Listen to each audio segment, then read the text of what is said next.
Welcome back. Well, India's premier space agency, ISRO, is all set to launch the BlueBird Block-2 at 8:54 minutes from now from Satish Dhawan Space Center in Sriharikota. This is part of the launch vehicle Mark III M6 mission. India is set to achieve another major milestone, this time in commercial launches with this mission. For the first time, India's heavy lift rocket will launch a large US commercial satellite, BlueBird 6.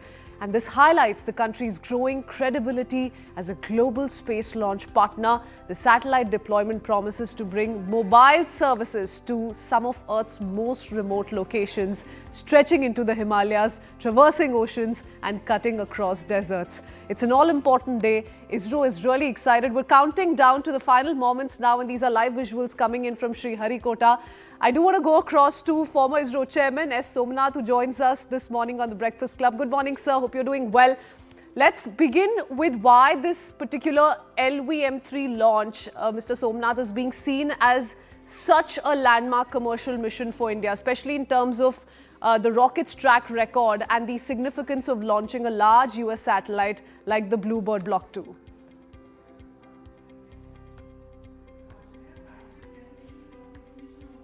As far as this rocket is concerned, the LVM-3, it had already done 2 commercial missions earlier. This is its 3rd commercial mission, which is facilitated by New Space India Limited. The earlier missions were for OneWeb satellites. 36 satellites were launched in 2 missions, 72 of them. But this mission is significant because the rocket is actually launching a US satellite, which is one of the which is celebrated as one of the innovation of this time, especially creating a space-based satellite for direct-to-mobile connectivity called BlueBird Block-2 by the company called AST Mobile. So they have come out with this technology for enabling direct-to-mobile to space connectivity. And this is one of the biggest satellite in terms of the mass. And also the customer is a US company. I think these different elements create so much of importance for this mission. Because the world is looking at creating a space constellation of satellites which will directly provide mobile connectivity without any modification to the handset. From that point of view, this mission becomes very important as far as commercial launch of a satellite from India is concerned. Dr. Somanath, speaking of the world and how the world is watching this very closely, India has already launched satellites for several countries and has had a strong demand for launchers like PSLV and of course the LVM-3. But do you think we're on the right track in terms of our growth in this space? And are we really ready to meet global market demands at the pace commercial space industry requires?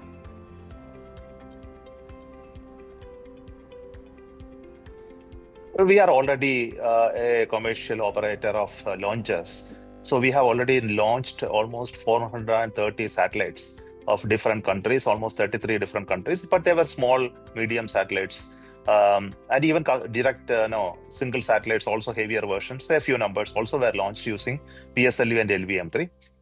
As I told you, LVM-3 was already been considered as a very demanding, so much in demand in the market for launches. So we are already there. The space is already occupied by us. The only question is that are we in a position to give in numbers, larger numbers, whatever the market demands? And are you saying that's what we're aiming for, Dr. Somanath? What do you really think stands out for India at the moment in our journey so far? All these are possibilities. I am not telling that none of them is going to happen. But then what is significant for us is we have a big launcher which is capable of launching heavier satellites from the country. And that is the significance of this. But talking about other launch vehicles, that we are also working on building a new launch pad for the smaller launchers like SSLV, as well as for commercial launches of privately developed rockets. I think those capabilities are coming up in India. Of course, we can look at other launch pads across the world for launches of an Indian rocket from there. There are possibilities which need to be explored further. Dr. Somanath, if you allow me, let's zoom out a little and talk about the launcher market. How do we strike the perfect balance between launch vehicles as a strategic national capability and making them commercially viable?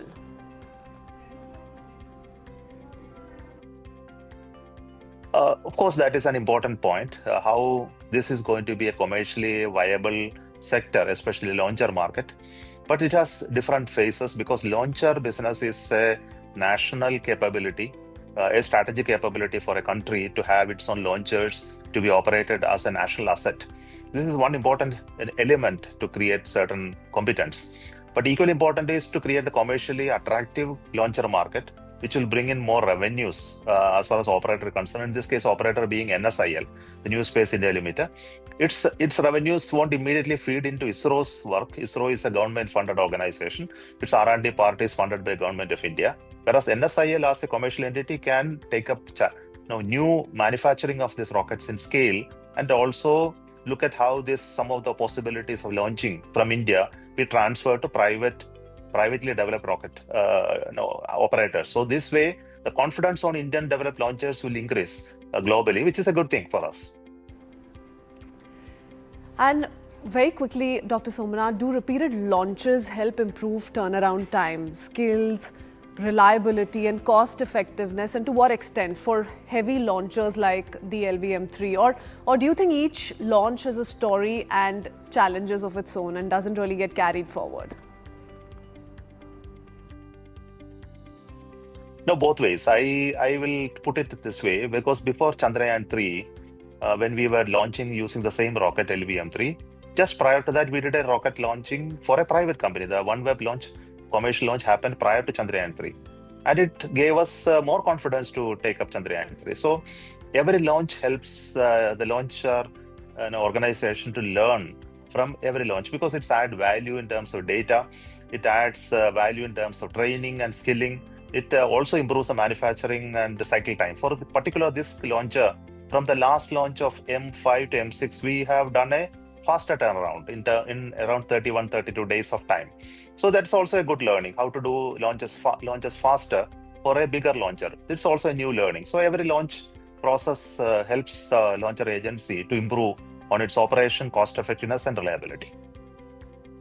Thanks, Dr. Somanath, for joining us and taking us through the broader story. We're looking at the final moments of ISRO's heaviest launch vehicle known as Bahubali, and we're counting down to the final moments. I do want to go across to Dr. Raju Garudachar, former ISRO scientist who joins us this morning.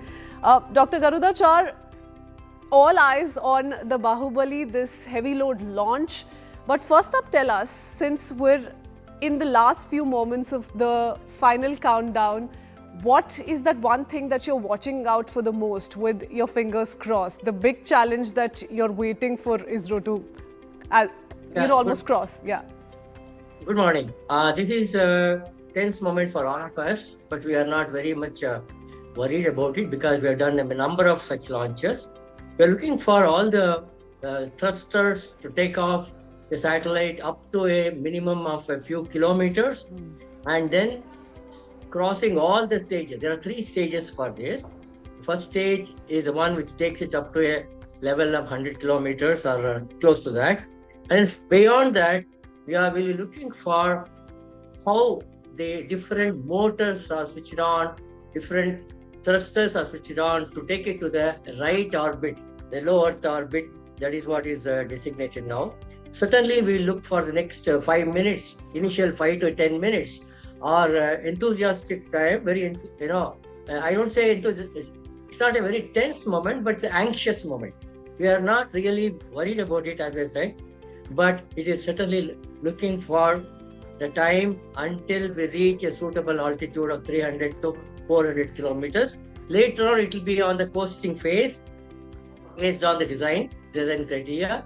Until then, certainly we will be looking forward to see every phase, every motor fires and then shuts down itself or on command. Many of them are on automatic mode, and we are certainly looking for the successful 3 phases, 3 stages of the satellite lift up to the final until it reaches the designated orbital location. Thank you. Dr. Garudachar, stay on with us. We'll come back to you in just a moment. Let's give a quick recap to all our viewers tuned in this morning. Thundering into the sky, LVM-3, ISRO's heaviest launch vehicle known as Bahubali, which is power India's biggest missions will take off. This proven heavy lift rocket with a payload capacity of 10 tons has already launched Chandrayaan missions in the past and multiple OneWeb satellites as well. Now it carries its heaviest ever US satellite nicknamed BlueBird 6. The 9th mission of LVM-3 BlueBird Block-2 will mark the 101st launch of ISRO, the 5th venture of Indian Space Agency in 2025. Now, the BlueBird 6 satellite, weighing a massive 6.5 tons, is built by American firm AST Space Mobile. The mission is to create space-based cellular broadband network, connecting mobile phones directly via satellite. Now, after entering the orbit successfully, BlueBird Block 2 will deploy its 223 square meter phased array antenna, also setting a record for the largest commercial communications antenna in low Earth orbit. The launch marks a major leap in global satellite communications, and this is what we're eyeing the next few minutes. The launch, the success of it is something that ISRO is waiting for. ISRO's heaviest launch vehicle so far, like I said, used for earlier launches as crucial as Chandrayaan missions and also the OneWeb missions. It's proven heavyweight, heavy lift rocket. Now do remember, as far as the space mission is concerned, this is a space-based cellular broadband network connecting mobile phones directly via satellite. That is exactly what it aims to achieve once it places itself in the lower Earth orbit. After entering the orbit successfully, BlueBird Block 2 will deploy its 223 square meter phased engine over this. Now, engineered to form over 5,600 individual signals, BlueBird Block 2 will also project connectivity directly to unmodified mobile handsets. The satellite is a game changer really. BlueBird 6 enables direct satellite to mobile connectivity. No ground towers are required. It's going to reach the remotest of areas, remember, like the Himalayas. No special devices, no modified phones, just regular mobile handsets connecting straight to space. Its mission also focuses on remote and underserved regions. So this brings coverage where networks don't exist, and powering it all is one of the largest antennas ever deployed in space, making global space-based cellular broadband a reality. Now, if the BlueBird satellite constellation performs as planned, it could also help bridge the digital divide worldwide. This mission is a milestone for India. It also marks the first launch of this large US commercial satellite from its soil, which also takes us to the question, the story that we're tracking in India, on what kind of a role will India play as a global player in these kind of commercial launches. The successful deployment will strengthen India's presence in the global space market, enhance LVM-3's credibility for heavy international payloads, and also reinforce in a way collaboration with the United States in advanced space technology, as it's been aiming to do. If the satellite constellation functions as intended, it could also bridge the digital divide worldwide, enabling emergency communications and also expanding mobile connectivity in underserved regions. The LVM-3M6, remember, is going to take India's story forward. We're going to quickly go across to our guest who continues to stay on with us. All right, first up, I do want to introduce Mr. S.K. Dhaka. He's going to be joining us in just a bit. In the meanwhile, Manish Purohit, former ISRO scientist, is with us on the broadcast. Good morning, Mr. Purohit. Mr. Purohit, what is that one thing that you're really excited about when it comes to this mission? It's not a first of its kind. India's attempted several such missions. Of course, the heavy payload is the added challenge here. But how smooth sailing do you think this is going to be? See, actually, LVM-3 has a history of all the successful missions till now, and it has kept the performance as per the copybook. The expected maneuvers, the expected transitions, the expected burns of different stages all just happen the way they should. So probably we are going to see something amazingly smooth today in the terms of launch and insertion of the satellite in the orbit. And all the best for the launch to the ISRO and the country.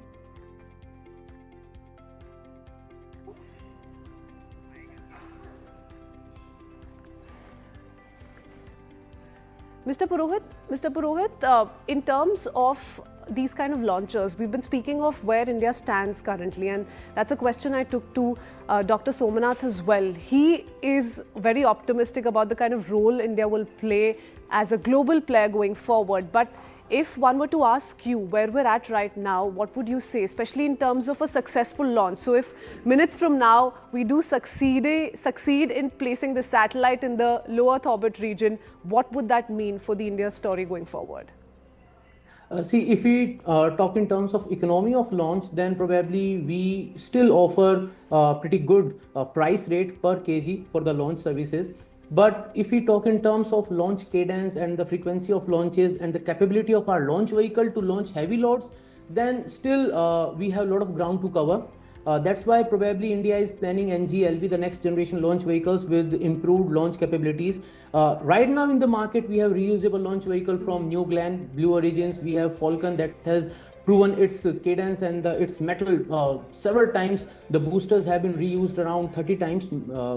Two different boosters have been used around 30 times for the repeated launches. So if we compare on those aspects, sure, we have a lot of ground to cover, but India is coming up with a very, very promising startups with reusable launch capabilities. But in terms of carrying load, in terms of carrying the heavy satellites to the orbit, right now the capability of our LVM-3 is around 10,000 kgs to low Earth orbit, while the other players in the market, they have capability to take around 18,000, 20,000 kgs to low Earth orbit. So still we are coming good, but still we have a lot of scope to improve. Dr. Garudachar, if I may ask you, how challenging is it? And if you were to really bring it down to the minute details, how challenging is it to place a satellite of this mass and weight into the lower Earth orbit compared to, let's say, the previous GTO missions? This is not, I'm not really concerned about the capability. Yes, we can certainly make use of this opportunity, and we have done it earlier. And certainly we can successfully place it. But last minute is a little bit of anxiety, but I'm not really thinking that we will have any issue with respect to this. Because this kind of mass, yes, LVM, earlier launches we have done almost 4.4 tons, and we are going to have this a little bit more than that. And launching and launching to LEO orbit, we have done it even for geosynchronous satellites for higher orbits. So certainly we have got enough power, enough capability. Control system is certainly efficiently designed to see that the position of the satellite in the low Earth orbit will be certainly accomplished. And certainly, after the launch of the satellite, opening up of the solar array, that's a different question. We will make sure that we are sure about the performance up to the level of putting it into the LEO orbit. Because we have done heavier satellites. Of course, this is not the first time. The previous one was slightly slower than that. Certainly we can achieve. I am certainly not concerned personally. And I know the capabilities of ISRO's launch vehicle team. And I wish them that this will certainly happen. And in the way we are waiting for the next few minutes, I'm sure. We're a minute away, I think. We're just a minute away. So fingers crossed. Mr. Purohit, what about the big antenna which is being spoken of? So we crossed the first phase, but the BlueBird satellite uses this phased array antenna. What is that? Why is it being spoken of repeatedly? Is there a challenge there in stabilizing it once it reaches the low Earth orbit? Yeah, see, if you're following the live footage that is coming from Sriharikota, you might have seen the satellite is placed in a payload fairing of LVM-3, and the size factor has to be within those premises of the payload fairing. But when it reaches to the space, it has to unfurl. And it will be covering, the phased arrays will be covering around 2,400 square feet of area.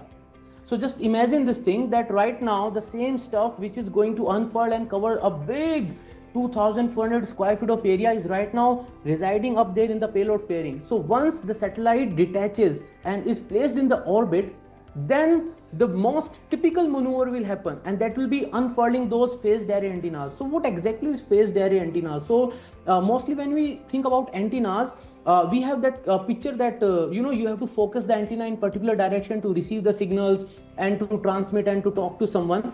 But phased array antenna